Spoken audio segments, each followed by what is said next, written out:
The Dogman versus Gugwe battle in northern Michigan. Dear Scary Stories NYC, I've got a Dogman story for you in which he and a big long-faced Sasquatch-type creature nearly knocked me and my girlfriend off a cliff. This was the craziest thing that ever happened to me, and weirdly enough, it became a life-changing moment. Sometimes just surviving something that you thought would finish you off can be enough to give you a brand new view of what life is truly all about. My girlfriend Sue in this story is now my wife, and she was the one who actually told me that I should write to you. It was only a few months ago that she read about the Gugwe online, and she has convinced me that that was what we saw battling the Dogman. She also, about 4 years ago, had discovered the Dogman online. She knows I still obsess over that encounter that day when we both nearly plunged to our doom, and she's been helping me in all the years since the incident to make sense of what actually happened. I'm sure she's working through it herself, but Sue is one of those wives that actually doesn't hate her husband. None of my friends believe me when I tell them that, and they all think she's just trained me to say nice things about her. I don't know anybody my age with a happy marriage, unfortunately, so you're more likely to believe me about the two monsters battling than about how nice my wife is. For that reason, let's just jump directly to the monster encounter. The first time Sue and I took a vacation together was to Drummond Island in the most northern part of Michigan. In fact, Drummond Island is actually north of some parts of Canada, and right across the water from it as well. We were camping in the middle of the island in a campsite that isn't open any longer, sadly, although there are still some campgrounds there last I heard, and it's a great place to go on vacation. Sue grew up in a few different places in Ontario, and her family had camped on Drummond Island when she was a kid. But her main reason to drag me there was that she wanted me to see the sunrise from the steps at Marblehead. It's an eastward-facing cliff over the water where it feels like you're looking off into infinity. Actually, Coburn Island in Canada is just a few miles to the east. We had a romantic sunrise and Sue was satisfied. The sky was all sorts of colors and only barely beginning to light up when we started our long walk back in the direction of our campground. We knew it would take an hour or longer if we took our time about it, and once we got back we planned to eat and then sleep the afternoon away. But all our plans of leisure and romance ended abruptly as we heard a sound like a woman screaming in pain and horror. We both looked at each other like, what was that? But before we could say anything, the ground began trembling as though dozens of horses were heading toward us through the woods which surrounded us. Instinctively, we both began heading for the edge of the path, hoping to run into the woods and find a tree to hide behind or possibly climb up into. Another scream of that poor woman made us leap into the air, as it was far closer this time.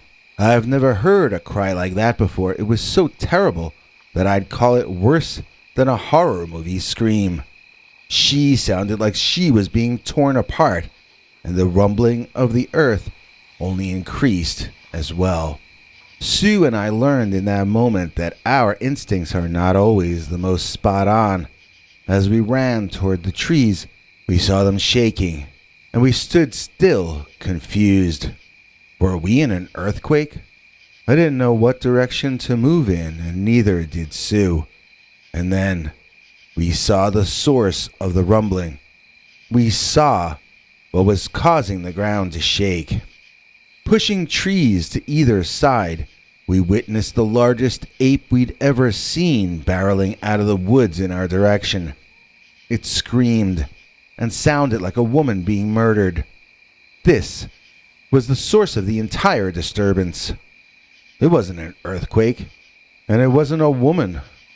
It was an ape, possibly 7 feet off the ground at its shoulder, running on all fours and about to trample us. We turned and ran back the way we came, which was probably not the best idea. You know how in Godzilla movies people run away from the giant monsters instead of just moving out of its way and letting it pass. That was us on that day. Instead of moving sideways into the woods and allowing this insane screaming beast to pass us by, we ran back toward the cliff we had watched the sunrise from. It seemed like seconds until we were back at the cliff's edge, facing a drop steep enough to end both our stories if we fell over. There was no place else to run to, and we turned to face this crazy-looking ape, something like a baboon with the longest snout that a gorilla-type thing could ever have.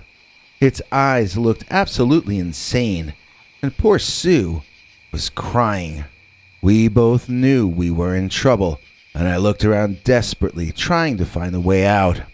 The big baboon was going to run us right off the cliff, unless we found a way to save ourselves. But then, we found out what the giant ape was running from, as he was leaped upon from behind by the largest wolf on planet Earth. This thing was as large as a horse, and the two of these creatures rolled off to the side, allowing my then-girlfriend and me to move a bit away from the cliff and hide ourselves behind a large tree. After we'd caught our breath, I made a motion to continue through the woods and work ourselves away from this absurd battle, but Sue grabbed me and pulled me back behind the tree. "Don't attract their attention," she whispered. "Just hide here with me and let them do each other in." She was right. We could make our escape when we weren't so close to the fighting. If we ran past them then, we might have made them lose interest in each other and come take a bite out of us instead. So we watched as the two really big animals rolled and punched and kicked and gouged at each other with fangs and claws and sheer strength. After some considerable wrestling on the dirt, the ape creature broke away from the large canine and picked up something off the ground. As strange as it may sound, it was one of those very old large flashlights. I had a brief and absurd thought that the big monkey was going to try to blind the dog with the light, but its tool use was not on that level of evolution yet, apparently. It swung the flashlight around like a weapon, brandishing it fiercely as it stood up on its hind legs, and that monster was monster size. He must have been 11 or 12 feet tall when he was bipedal, and now he had the height advantage over the huge wolf. But then, the most amazing part of this incident happened. The wolf stood up, as in stood up on its hind legs, and now the two beasts were both roughly the same height. Charging the ape-man bipedally, the dogman endured some harsh blows with the flashlight until he could get in close enough to snap his prehistoric-looking jaws around the neck of the immense ape. Flowing naturally with the dogman's movements, like the most highly trained martial artist, the ape simply fell backward and threw the dogman, who somersaulted and somehow landed on his two hind legs like a gymnast. These beasts may have been large enough to shake the ground and bounce the two of us up in the air in the process, but they were as swift and agile as much smaller kinds of animals. When the giant monkey allowed the dogman to get in close, the canine's teeth and claws tore at him, taking the advantage away. This is, I suppose, why the ape pushed away at the dog, repeatedly slipping away and picking things up off the ground to throw at him. The ape had the advantage of an opposable thumb, so he could toss rocks and debris up in the face of the dogman. The big wolf, on the other hand, had dog paws, not hands, so his only means of doing damage was to get in close enough to bite and tear at him with his teeth and his long, Wolverine-like claws. Okay, now in the years and years since this happened, as I mentioned before, my wife has done some research and shared her findings with me. I doubt I'm going to be informing many of you of things you don't already know, but we have become convinced that we witnessed a battle between a dogman and a Gugwe type of Sasquatch. Some people have written that Gugwe are often mistaken for dogman, or may even be a type of dogman. But the dogman we saw was not the kind with hands on his front limbs. This huge canine creature we saw was the kind that Linda Godfrey described in her book, The Beast of Bray Road, which my wife keeps next to our bed and quotes from on occasion. This is the type that is equally at home on all fours or up on its hind legs, although it usually only resorts to quadrupedal travel when it needs to reach top speed. In our case, when the Dogman was attempting to catch the Gugwe, it was down on all fours, but when it was once again battling the creature, it stood up at its full height. As for the idea of Gugwe being Dogman, I guess everything depends on context. If we had seen the Gugwe alone, who knows how we might have interpreted it.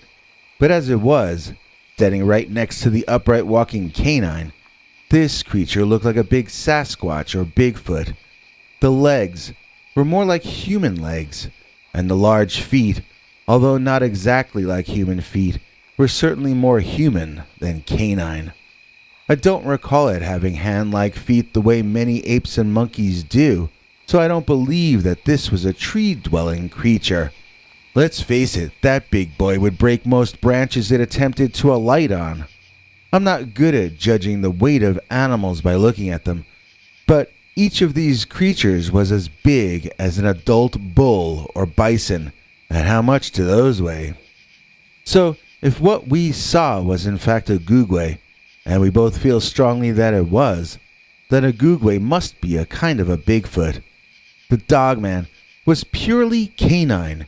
It had canine front limbs that it held in front of itself as though it were sort of praying as it walked. The arms were not human in any way, and they did not hang to either side as our arms do. It did not possess a wide, muscular chest like a bodybuilder either. I hear people describing Dogman that way all the time, including on your channel. I do not question people who report such things, but that is not what we saw. So another conclusion to draw from all of this is that there must be multiple types of creatures being reported as Dogman. I suspect there are such different types of Dogman that some of them cannot even interbreed and are really different species. Some may be more closely related to Bigfoot or humans, while others are purely canine in makeup and creation.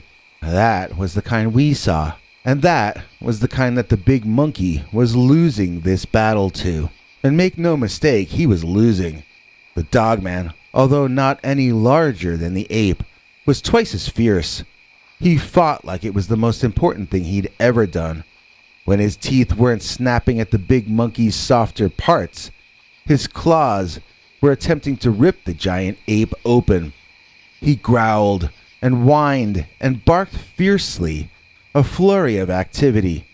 At this stage in the fighting, the ape only struck out at the dog when he absolutely had to, and even then it was more like he was pushing the dog away than hitting at him. The Gugwe kept slipping away from the Dogman in order to fling things in the canine's face.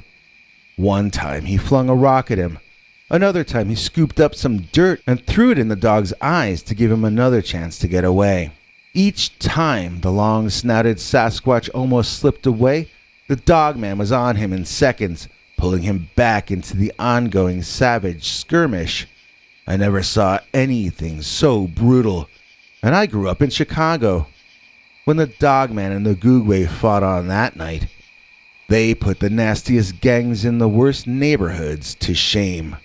Well, except for maybe the Mexican drug cartel gangs, but those guys are too scary even for this channel. We saw the Gugwe make a break for it, and then heard that agonized sound of a woman screaming again when the Dogman leaped onto his back and sunk his considerably long fangs deep into the ape-like beast's massive, muscular shoulder. Something about this attack flipped a switch in the Gugwe's monkey brain, and he quickly became enraged before our eyes. It was like witnessing beast mode beasts as both of them upped the ante, attacking each other even more savagely than before. There was fur flying as the Dogman attacked again and again, and the Bigfoot took each opportunity to grab the dog and hurl it. He would deflect the Dogman into a tree. He would throw rocks at his face. He would grab him and swing him around and release, throwing him dozens of feet to one horrible landing after another. That Gugwe would have ended the life of any other creature that he fought in such a manner, but the Dogman would rise up again after each fall, as though this were gymnastics practice. Nothing seemed to slow the giant wolf creature down, and I didn't see how the Gugwe had any chance at all of winning this war between the cryptids. At one point, the Sasquatch had his back to the cliff, and the Dogman leaped at his throat. The Bigfoot fell backward to throw the Dogman again, but he hadn't taken into account how close he was to the edge of that very tall rock cliff. The two great beasts plunged over the edge, plummeting down to the hard, cold rocks far below and out of our sight. Sue gasped and ran toward the cliff before I could grab her and make her stop. I ran after, but when the two immense beasts landed below, the ground shook so mightily that I had to grab Sue and pull her back from the edge to prevent both of us from tipping over as well. "How could anything have survived that?" asked Sue. I wasn't sure if that was a rhetorical question, but I answered anyway, saying, "Nothing could have survived that, and we'd better get away, or we'd be goners too." I remember how we were sort of half in shock as we walked for over an hour back to our campsite. I was so dazed that I didn't even notice the sun had fully come up until we were all the way back. We made some breakfast and then sat there, still quite stunned. Then Sue asked me if I got any good pictures of the monsters. Pictures? Taking pictures was kind of the last thing on my mind during that incident, I confessed. I hadn't even thought to take pictures, and I asked her if she had taken any. No, she hadn't either. I never used to believe any cryptid story or UFO sighting that people talked about if they hadn't taken photos.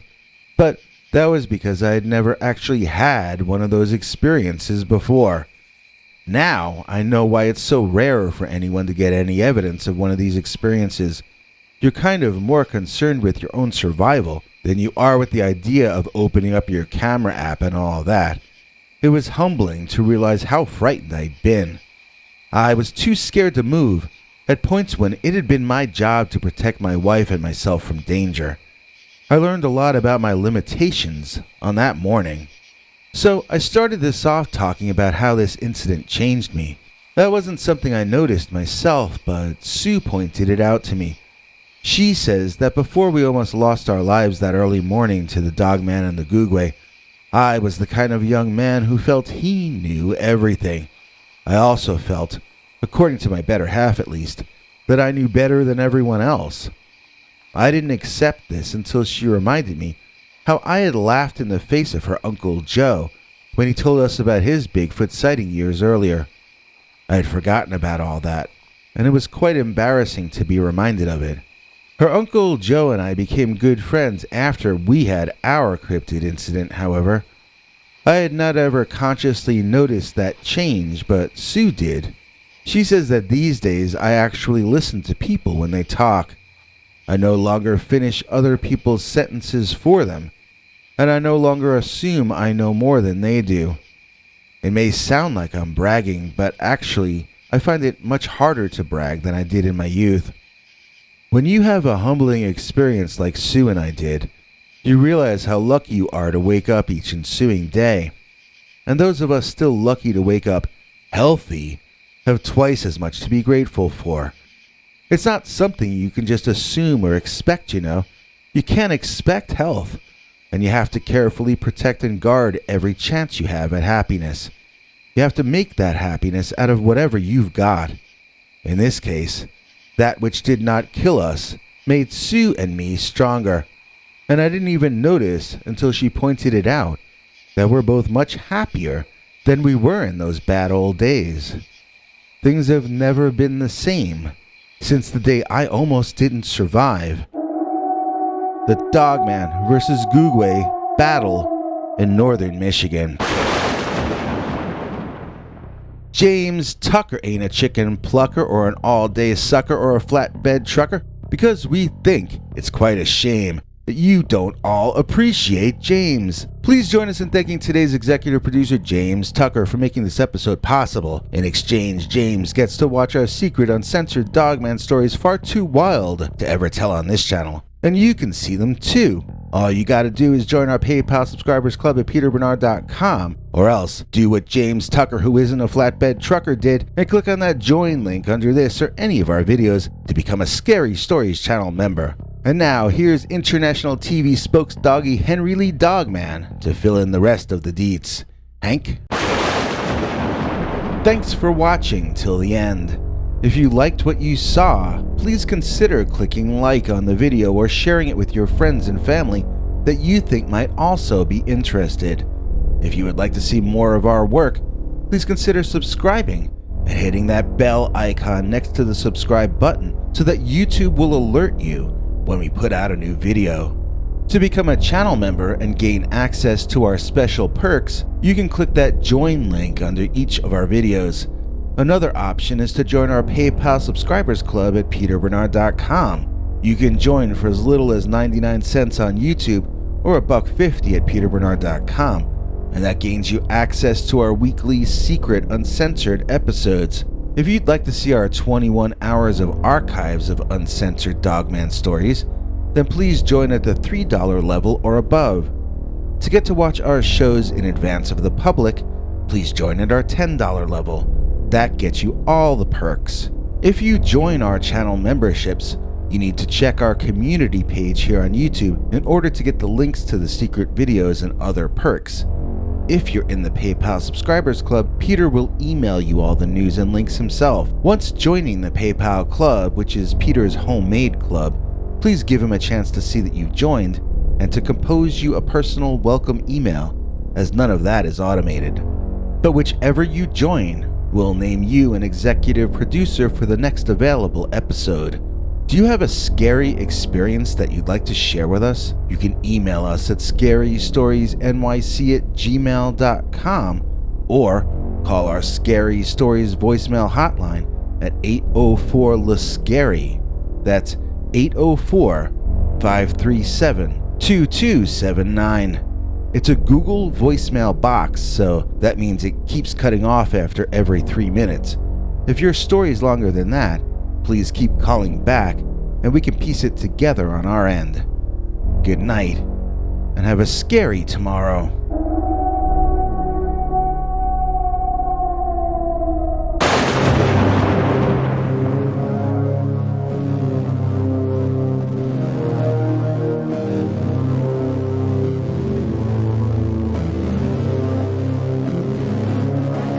Come back for more scary stories.